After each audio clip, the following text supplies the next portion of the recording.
Buen día, bienvenidos a una nueva sesión de las lecturas inteligentes. En esta ocasión leeremos algo de la obra de Howard Phillips Lovecraft, quien nació en 1890 en Providence, Rhode Island. La obra de Lovecraft se ha clasificado como ciencia ficción, como literatura de horror, como ficción terrorífica, como horror cósmico y como literatura fantástica. Lo cierto es que diferentes autores han declarado haber sido inspirados por él. Entre ellos destaca el gran Stephen King. Me ha sido un poco complicado elegir qué leer, puesto que no deseo hacer un video demasiado largo y tampoco quiero dejarles un cuento inconcluso. Lo que más me gusta de la obra de Lovecraft es que conforme vas leyendo, las palabras van alimentando tu imaginación y entonces te encuentras en medio de un mundo fantástico donde cualquier cosa puede pasar. Vamos a leer el cuento del sabueso. Es un cuento breve que espero les guste y sobre todo espero poder transmitir lo que a mí me transmite realmente el autor.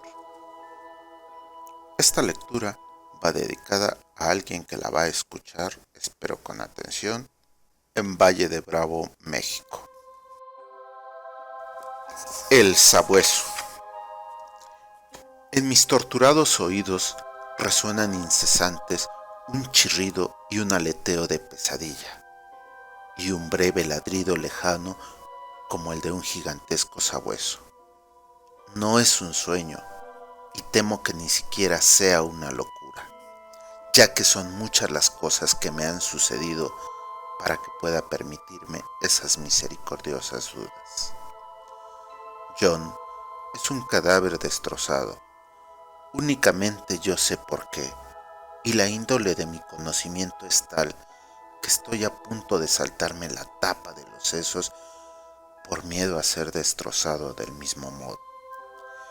En los oscuros e interminables pasillos de la horrible fantasía vagabundea Némesis, la diosa de la venganza negra y deforme que me conduce a aniquilarme a mí mismo. Que perdone el cielo la locura y la morbosidad que atrajeron sobre nosotros tan monstruosa suerte.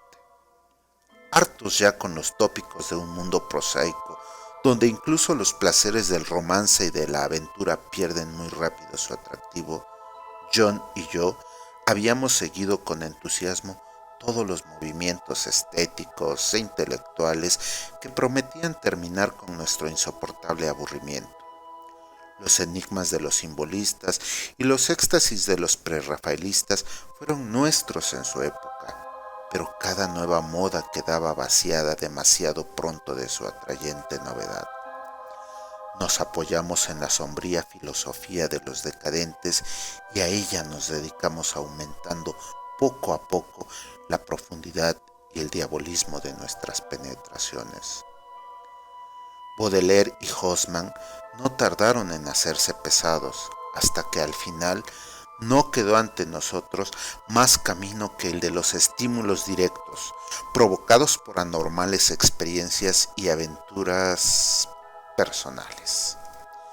Aquella espantosa necesidad de emociones nos condujo eventualmente por el detestable sendero que incluso en mi actual estado de desesperación menciono con vergüenza y timidez: el odioso sendero de los saqueadores de tumbas.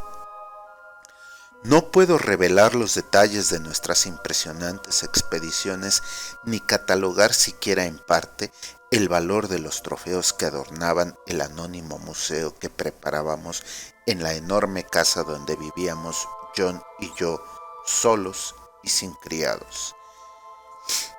Era una estancia secreta, subterránea, donde unos enormes demonios alados, esculpidos en basalto y ónice, vomitaban por sus bocas abiertas una extraña luz verdosa y anaranjada, en tanto que unas tuberías ocultas hacían llegar hasta nosotros los olores que nuestro estado de ánimo apetecía.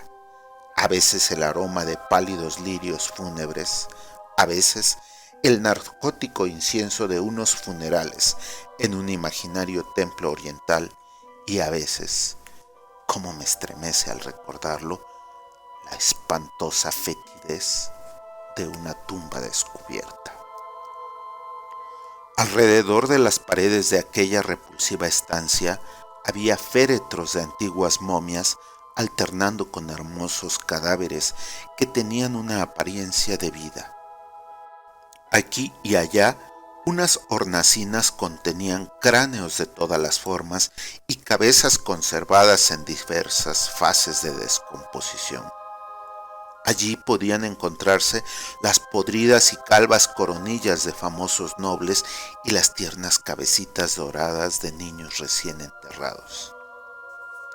Había allí estatuas y cuadros, todos de temas perversos y algunos realizados por John y por mí mismo.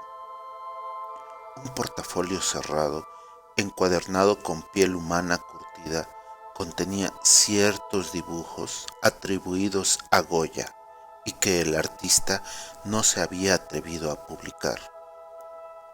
Nauseabundos instrumentos musicales de cuerda y de metal y de viento, en los cuales John y yo producíamos a veces disonancias de exquisita morbosidad y diabólica lividez, y en una multitud de armarios de caoba reposaba la más increíble colección de objetos sepulcrales, nunca reunidos por la locura y perversión humanas. Las expediciones, en el curso de las cuales recogíamos nuestros nefandos tesoros, eran siempre memorables acontecimientos desde el punto de vista artístico. No éramos vulgares vampiros, sino que trabajábamos solo bajo determinadas condiciones de humor, paisaje, medio ambiente, tiempo, estación del año y claridad lunar. Aquellos pasatiempos eran para nosotros la forma más exquisita de expresión estética y concedíamos a sus detalles un minucioso cuidado técnico. Nuestra búsqueda de nuevos escenarios y condiciones excitantes era febril e insaciable.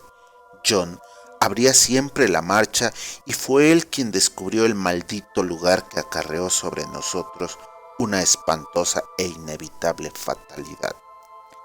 Qué desdichado destino nos atrajo hasta aquel horrible cementerio holandés.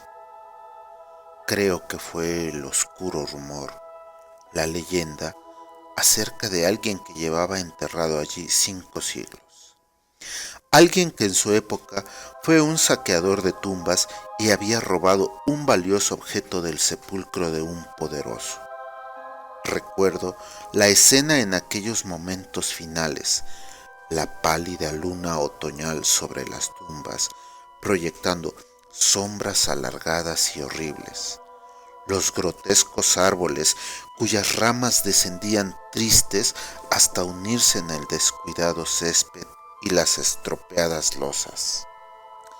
Las legiones de murciélagos que volaban contra la luna, la antigua capilla, cubierta de hiedra y apuntando con un dedo espectral al pálido cielo, los fosforescentes insectos que danzaban como fuegos fatuos bajo las tejas de un alejado rincón, los olores a moho, a vegetación y a cosas menos explicables que se mezclaban débiles con la brisa nocturna procedente de lejanos mares y pantanos. Y lo peor de todo, el triste aullido de algún gigantesco sabueso al cual no podíamos ver ni situar de un modo concreto. Al oírlo nos estremecimos recordando las leyendas de los campesinos, ya que el hombre que tratábamos de localizar había sido encontrado hacía siglos en aquel mismo lugar, destrozado por las arpas y colmillos de un execrable animal. Recuerdo cómo excavábamos la tumba del vampiro con nuestras azadas y cómo nos estremecimos ante el cuadro de nosotros mismos, la tumba, la pálida luna vigilante, las horribles sombras, los grotescos árboles, los murciélagos, la antigua capilla, los danzantes fuegos fatuos, los nauseabundos olores, la gimiente brisa nocturna y el extraño aullido de cuya existencia objetiva apenas podíamos estar seguros. Luego, nuestros azadones chocaron contra una sustancia dura y no tardamos en descubrir una enmohecida caja de forma oblonga. Era increíblemente recia, pero tan vieja que al final conseguimos abrirla y regalar nuestros ojos con su contenido. Mucho era lo que quedaba del cadáver a pesar de los 500 años transcurridos. El esqueleto, aunque aplastado en algunos lugares por las mandíbulas de la cosa que le había producido la muerte, se mantenía unido con asombrosa firmeza. Y nos inclinamos sobre el descarnado cráneo con sus largos dientes y sus cuencas vacías en las cuales habían brillado unos ojos con una fiebre semejante a la nuestra. En el ataúd había un amuleto de exótico diseño que al parecer estuvo colgado del cuello del durmiente. Representaba a un sabueso alado o a una esfinge con un rostro semicanino y estaba muy bien tallado al antiguo gusto oriental en un pequeño trozo de jade verde. La expresión de sus rasgos era sumamente repulsiva, sugeridora de muerte, de bestialidad y de odio. Alrededor de la base llevaba una inscripción en unos caracteres que ni John ni yo pudimos identificar, y en el fondo, como un sello de fábrica, aparecía grabado un grotesco y formidable cráneo.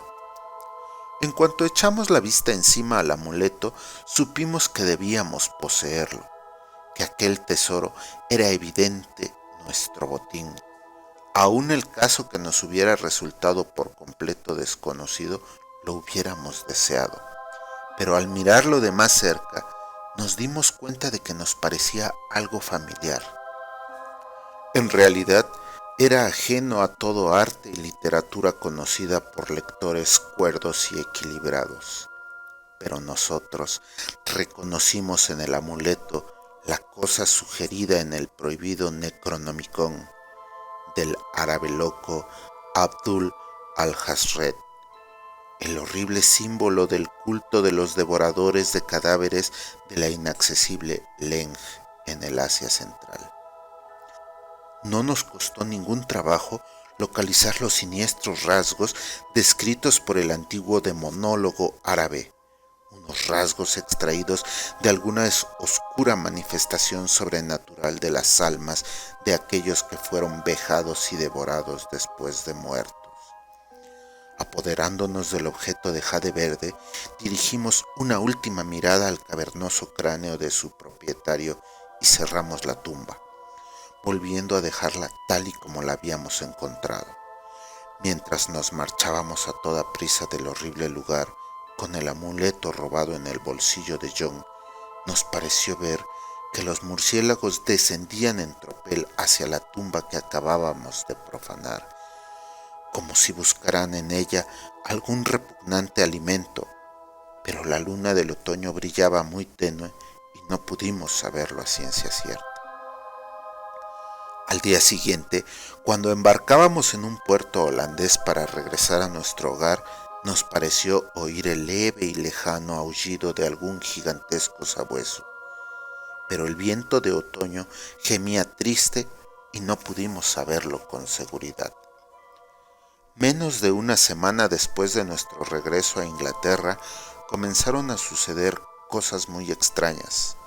John y yo vivíamos como reclusos, sin amigos, solos y en unas cuantas habitaciones de una antigua mansión en una región pantanosa y poco frecuentada, de modo que en nuestra puerta resonaba muy extraña la llamada de un visitante.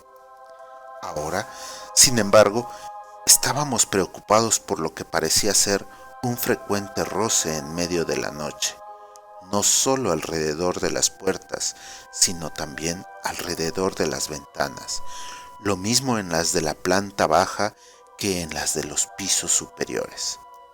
En cierta ocasión, imaginamos que un cuerpo voluminoso y opaco oscurecía la ventana de la biblioteca cuando la luna brillaba contra ella, y en otra ocasión creímos oír un aleteo no muy lejos de la casa. Una minuciosa investigación no nos permitió descubrir nada y empezamos a atribuir aquellos hechos a nuestra imaginación, turbada aún por el Una minuciosa investigación no nos permitió descubrir nada y empezamos a atribuir aquellos hechos a nuestra imaginación, turbada aún por el leve y lejano aullido que nos pareció haber oído en el cementerio holandés. El alumento de jade reposaba ahora en una hornacina de nuestro museo y a veces encendíamos una vela extrañamente aromada delante de él.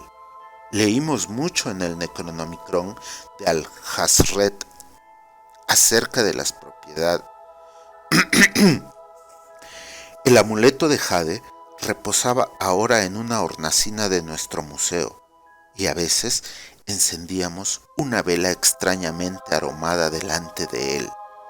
Leímos mucho en el Necronomicon de Al-Hazret acerca de sus propiedades y acerca de las relaciones de las almas con los objetos que las simbolizan y quedamos desasosegados por lo que leímos.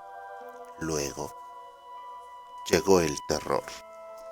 La noche del 24 de septiembre de 1900 oí una llamada en la puerta de mi dormitorio. Creyendo que se trataba de John, lo invité a entrar, pero solo me respondió una espantosa risotada. En el pasillo no había nadie. Cuando desperté a John y le conté lo ocurrido, manifestó una absoluta ignorancia del hecho y se mostró tan preocupado como yo. Aquella misma noche, el leve y lejano aullido sobre las soledades pantanosas se convirtió en una espantosa realidad.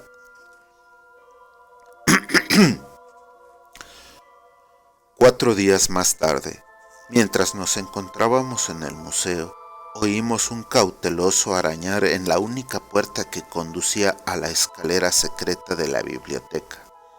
Nuestra alarma aumentó, ya que, además de nuestro temor a lo desconocido, siempre nos había preocupado la posibilidad de que nuestra extraña colección pudiera ser descubierta. Apagando todas las luces, nos acercamos a la puerta y la abrimos bruscamente de par en par. Se produjo una extraña corriente de aire y oímos como si se alejara precipitadamente una rara mezcla de susurros, risitas entre dientes y balbuceos articulados. En aquel momento no tratamos de decidir si estábamos locos, si soñábamos o si nos enfrentábamos con una realidad. De lo único que sí nos dimos cuenta, con la más negra de las aprensiones, fue que los balbuceos aparentaban ser incorpóreos, pero habían sido proferidos en idioma holandés. Después de aquello, vivimos en medio de un creciente horror, mezclando con cierta fascinación. Después de aquello, vivimos en medio de un creciente horror, mezclado con cierta fascinación. La mayor parte del tiempo nos ateníamos a la teoría de que estábamos enloqueciendo a causa de nuestra vida de excitaciones anormales.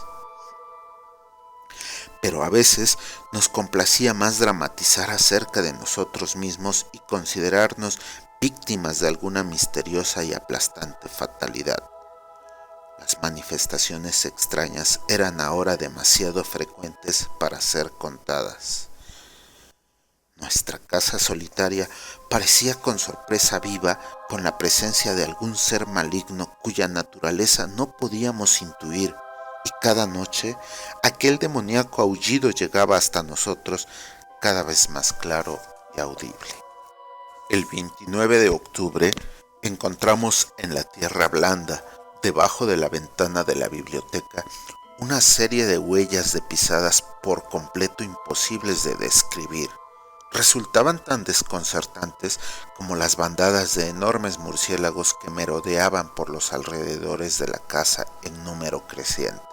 El horror alcanzó su culminación el 18 de noviembre, cuando John, regresando a casa al oscurecer procedente de la estación del ferrocarril, fue atacado por algún espantoso animal y murió destrozado. Sus gritos habían llegado hasta la casa y yo me había apresurado a dirigirme al terrible lugar. Llegué a tiempo de oír un extraño aleteo y de ver una vaga forma negra siluetada contra la luna que se alzaba en aquel momento. Mi amigo estaba muriéndose cuando me acerqué a él y no pudo responder a mis preguntas de un modo coherente. Lo único que hizo fue susurrar: el amuleto, aquel maldito amuleto. Y exhaló el último suspiro convertido en una masa inerte de carne lacerada. Lo enterré al día siguiente en uno de nuestros descuidados jardines y murmuré sobre su cadáver uno de los extraños ritos que él había amado en vida.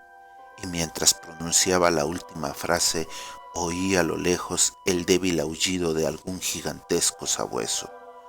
La luna estaba alta, pero no me atreví a mirarla.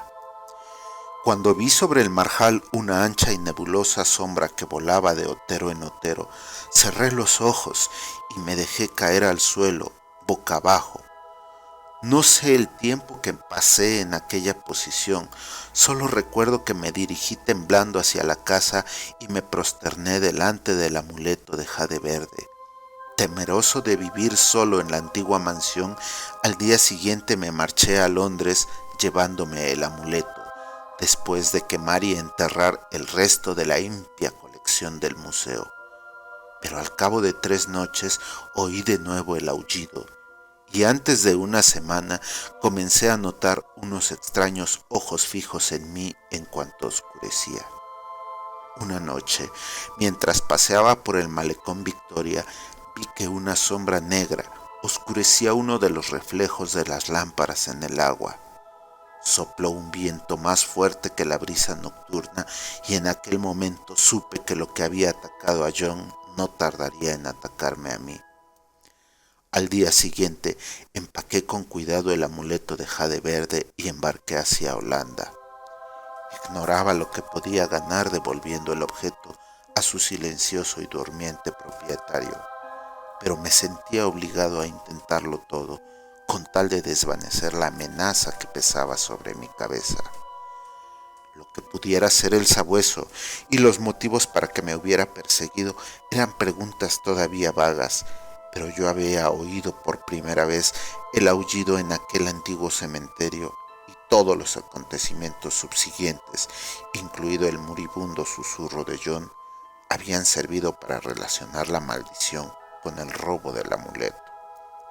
En consecuencia, me hundí en los abismos de la desesperación cuando en una posada de Róterdam descubrí que los ladrones me habían despojado de aquel único medio de salvación. Aquella noche, el aullido fue más audible y por la mañana leí en el periódico un espantoso suceso acaecido en el barrio más pobre de la ciudad. En una miserable vivienda habitada por unos ladrones, toda una familia había sido despedazada por un animal desconocido que no dejó ningún rastro. Los vecinos habían oído durante toda la noche un leve, profuso e insistente sonido, semejante al aullido de un gigantesco sabueso. Al anochecer me dirigí de nuevo al cementerio, donde una pálida luna invernal proyectaba espantosas sombras y los árboles sin hojas inclinaban tristemente sus ramas hacia la marchita hierba y las estropeadas lozas. La capilla cubierta de hiedra apuntaba al cielo un dedo burlón y la brisa nocturna gemía de un modo monótono procedente de helados marjales y frígidos mares.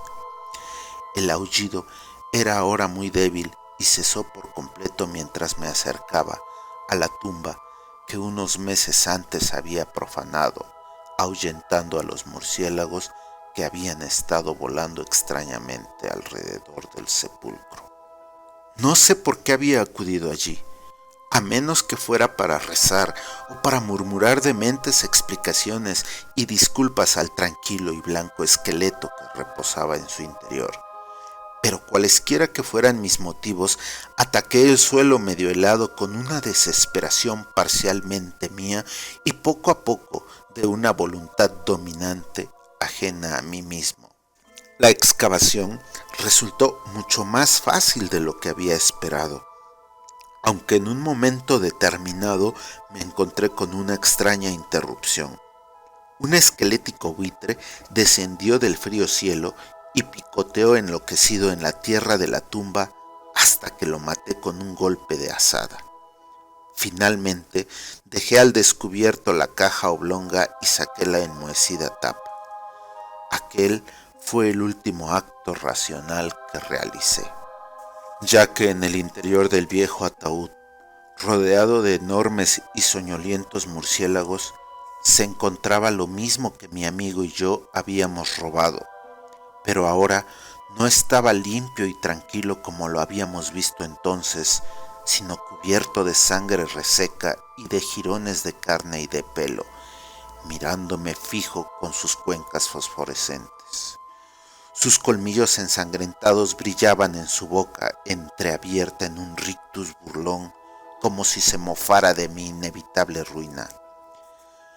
Cuando aquellas mandíbulas dieron paso a un sardónico aullido semejante al de un gigantesco sabueso, y vi que en sus sucias garras empuñaba el perdido y fatal amuleto de jade verde, eché a correr, gritando estúpidamente hasta que mis gritos se disolvieron en estallidos de risa histérica. La locura cabalga a lomos del viento y garras y colmillos afilados en siglos de cadáveres. La muerte en una bacanal de murciélagos procedentes de las ruinas de los templos enterrados de Belial. Ahora, a medida que oigo mejor el aullido de la descarnada monstruosidad y el maldito aleteo resuena cada vez más cercano, yo me hundo con mi revólver en el olvido, mi único refugio contra lo desconocido. Hasta aquí el cuento del sabueso. Espero que haya sentido un poco de lo que yo sentí mientras lo leía. Gracias por su atención. Hasta la próxima.